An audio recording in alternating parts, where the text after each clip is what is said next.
En el centro de la ciudad de Atenas surgía un gran promontorio rocoso de paredes escarpadas. Su ubicación elevada y la facilidad de fortificación lo hicieron especialmente indicado para la construcción de la Acrópolis de la ciudad sagrada.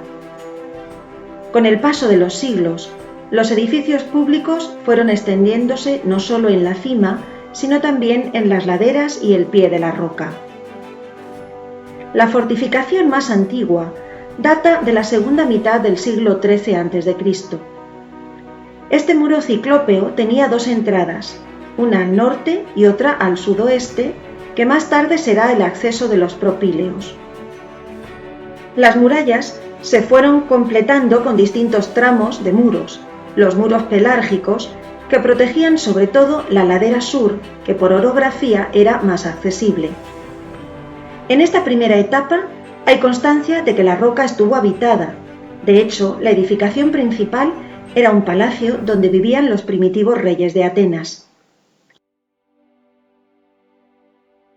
Tras la tiranía de Pisístrato, el palacio fue desmantelado y en su lugar se levantó el primer templo dedicado a Atenea, patrona de la ciudad. En el primer cuarto del siglo VI a.C. se erigió el llamado Partenón primigenio, un templo dórico de piedra de unos 100 pies áticos de largo, de ahí el nombre tradicional de Hecatompedón. El segundo Partenón, construido en mármol, pretendía sustituir al viejo templo de piedra. Se proyectó como períptero y hexástilo, pero no llegó a culminarse ya que durante la invasión de los persas fue incendiado y destruido. Tras la victoria sobre los persas, Atenas invirtió buena parte del tesoro de la liga en reconstruir la ciudad.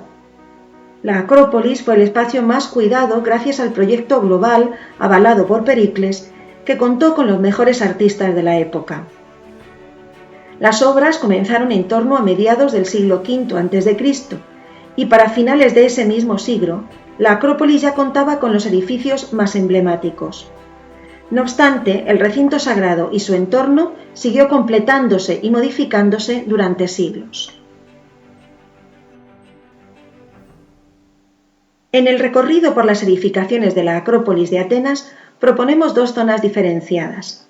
La zona alta, la Acrópolis propiamente dicha, que contenía sobre todo edificios de culto dentro del recinto amurallado. Y la zona baja, especialmente de la ladera sur, en las que se levantaron otros edificios públicos más accesibles. La ladera sur de la Acrópolis fue la zona natural de ensanche de la roca sagrada. Allí se levantaron algunas edificaciones de esparcimiento relacionados con el culto que no tenían cabida en la cima de la roca.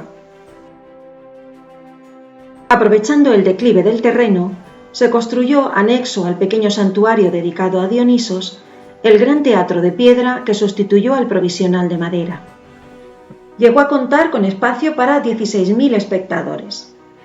El perípatos, o paseo perimetral de la Acrópolis, lo atravesaba dividiendo el Theatron en varias terrazas. La orquestra y la esquene se modificaron en época romana.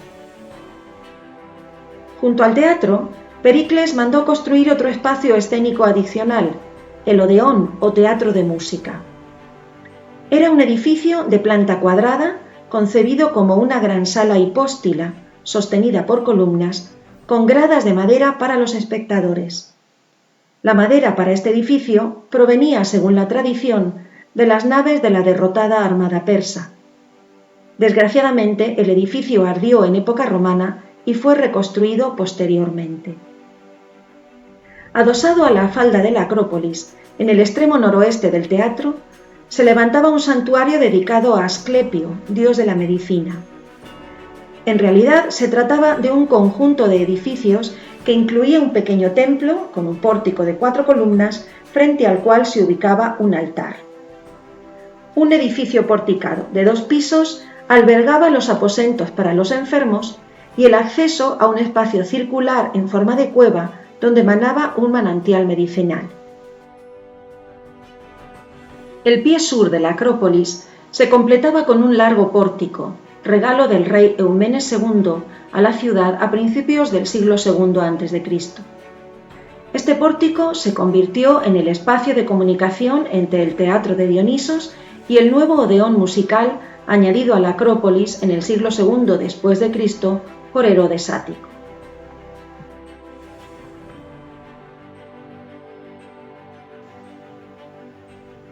La Acrópolis, en realidad, era la cima de la roca, el espacio protegido por la muralla donde se custodiaba el alma de la ciudad. Tras las guerras médicas, los atenienses concentraron sus esfuerzos en la reconstrucción de la polis. Estas tareas se realizaron con un claro afán de engrandecimiento que cuajó gracias al gran proyecto global de Pericles, que equilibró de manera magistral los restos antiguos y las nuevas construcciones.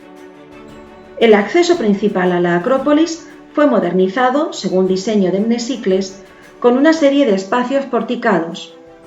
La zona central, que contenía la verdadera puerta, tenía 6 columnas dorias en cada extremo, el exterior y el interior de la Acrópolis, y unos techos soberbiamente decorados a uno y otro lado de la misma. A derecha e izquierda de los propíleos se construyeron 2 alas simétricas.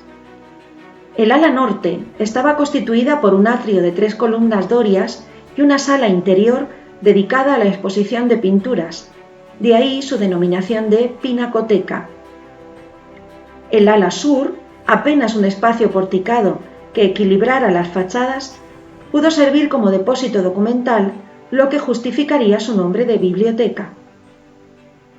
El rey Eumenes de Pérgamo añadió a los propíleos, delante de la pinacoteca, un pedestal de mármol azulado con una cuadriga de bronce.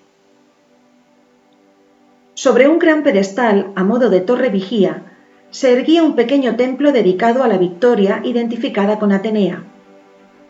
Se trataba de un templo anfipróstilo, tetrástilo, de orden jonio, es decir, con 2 pórticos de 4 columnas jonias cada uno. El templo se abría hacia el interior de la Acrópolis y estaba primorosamente decorado. El motivo decorativo principal eran las victorias atenienses, por ello la imagen de la diosa aparecía con profusión. La identificación de la victoria con Atenea, y por ende con la propia Atenas, hizo que la primitiva imagen de la diosa perdiera sus alas, de ahí que se le llame también de la Nike Áptera o victoria sin alas. Al cruzar la soberbia puerta de la Acrópolis, el visitante descubría una serie de edificios de culto que vamos a detallar. En el lado sur, junto a la muralla, se encontraba el santuario de Artemis Brauronia, un edificio porticado de 3 alas que cerraba una explanada con un altar o pedestal. El culto a Artemis como protectora de las embarazadas y de los partos fue implantado en la Acrópolis desde tiempos de Pisístrato.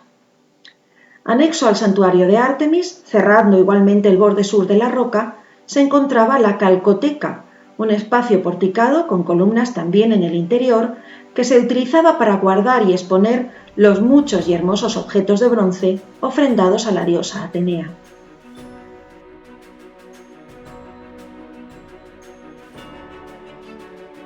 El edificio más notable de la zona norte de la Acrópolis era, sin lugar a dudas, el templo conocido como Erecteion.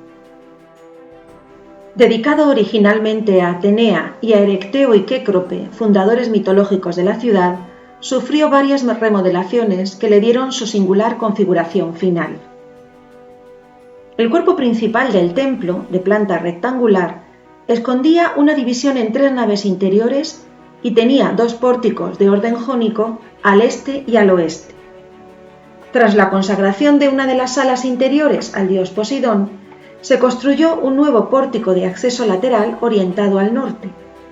El desequilibrio que este pórtico aportaba se compensaba con un pequeño templete en el ala sur sostenido por 6 esculturas femeninas. Las esculturas causaron sensación por su hermosura y fueron llamadas por ello las Cariátides, debido a la legendaria belleza de unas esclavas provenientes de Caria. En un espacio anexo al Erecteion se conservaba un pequeño templo dedicado a Pándroso, hija de Cécrope. Lo más importante de este espacio era el lugar donde, a modo de jardín interior, se conservaba el olivo de Atenea, el regalo que le valió a la diosa el patronazgo de la ciudad frente a Posidón. Frente al pórtico de Posidón del Erecteion, casi en la muralla norte, se hallaba el Arreforion o Casa de las Arréforas, muchachas escogidas entre las mejores familias atenienses que realizaban tareas sacerdotales y custodiaban objetos sagrados de cultos mistéricos. Una estatua colosal de bronce de Atenea armada presidía la explanada de la Acrópolis.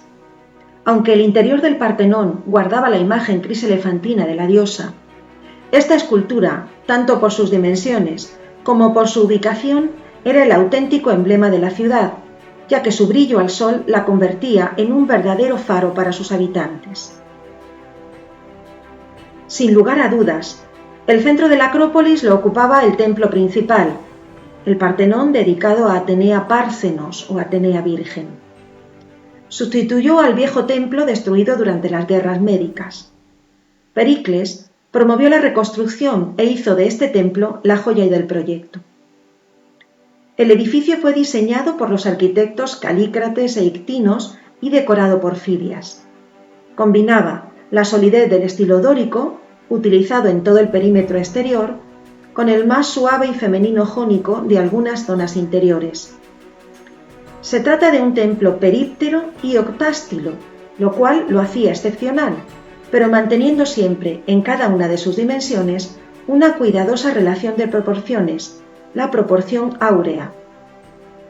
La naos central, sostenida por una columnata doria de 2 alturas, albergaba la monumental Atenea Criselefantina, obra en oro y marfil del genial Fidias.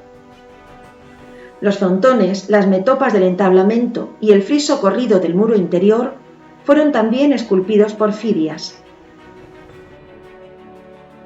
Los temas de los frontones fueron el nacimiento de la diosa en la fachada este por donde se accedía al templo y la disputa entre Atenea y Posidón por el patronazgo de la ciudad en la oeste. El friso que recorría el interior representaba la procesión de las Panateneas y un banquete de los dioses.